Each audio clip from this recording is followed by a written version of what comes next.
સમાચારમાં આગળ વાત કરીએ। જો તમારે માત્ર ₹1 કોઈને ચૂકવવાનો હોય અને એ ચૂકવવા માટે કોઈ તમને ₹500નો ખર્ચ કરાવે તો વાત નવાઈ લાગે તેવી છે, પણ અધિકારીઓના રાજમાં તો આવી ઘટનાઓ શક્ય છે જ।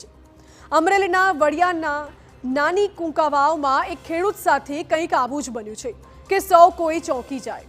વડિયાના નાની કુંકાવાવના ખેડૂત હરેશભાઈ સોરઠિયાએ 10 વર્ષ પહેલા જીઈબીનું વીજ કનેક્શન લીધું હતું અને 7 વર્ષ પહેલા તે જોડાણ રદ પણ કરી દીધું હતું અને હવે જીઈબીએ ખેડૂતને બાકી નીકળતા ₹1 માટે કોર્ટની નોટિસ ફટકારી છે। જી હા, તમારી સ્ક્રીન પર દેખાતી આ નોટિસને પણ જુઓ।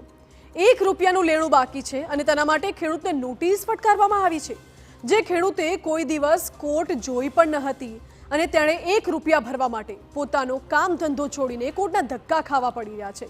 આ બધામાં નવાઈની વાત તો એ છે કે ₹1ની લેણી રકમ ભરવા માટે ખેડૂતે ₹500 ખર્ચ કરવા પડ્યા હતા। આ મોટા મોટા ધંધાવાળાના બિલ બાકી હોય તો એને કોઈ કહેતું નથી અને અમારા એક ખેડૂતને ₹1 બાકી એની વાંહે નોટિસ મોકલી અને કોર્ટના ધક્કા ખવડાવ્યા અને મારું ₹500નું તો બિલ થયું ને જવા આવવાનું।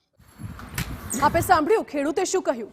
ખેડૂતનો આરોપ છે કે મોટા મોટા ઉદ્યોગકારોના લાખોના વીજ બિલ બાકી હોય છે, છતાં વીજ કંપની આવા નાના ખેડૂતને જ હેરાન કરે છે।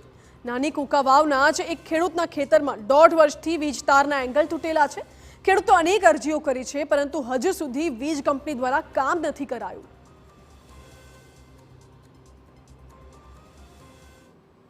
એક વર્ષ કનેક્શન આવ્યું છે, એંગલ ભાંગી ગઈ છે, તો હજી બદલાવા નથી આવ્યા। 2 અરજીઓ આપી છે તો કે બદલાવી જવું પછી ત્યાં મજૂરના છોકરા કામ કરતા હોય તો નીચે ઓલું થાય। મેં એને કીએ એવો હોતે તો યા ડૈયા બાંધ્યું તો યા પાસે આવી છે તો એ કે એ તો તમારે ક્યાં જવાનું, અમે બદલાઈ જવું એમ કહી ગયા જીએબી વાળા।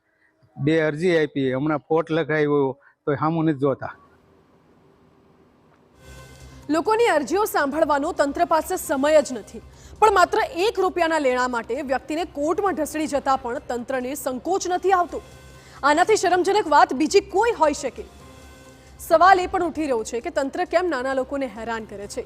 હવે આ બાબતે શું થાય છે તે અપડેટ સમય આપણે જણાવીશું, પરંતુ આગળ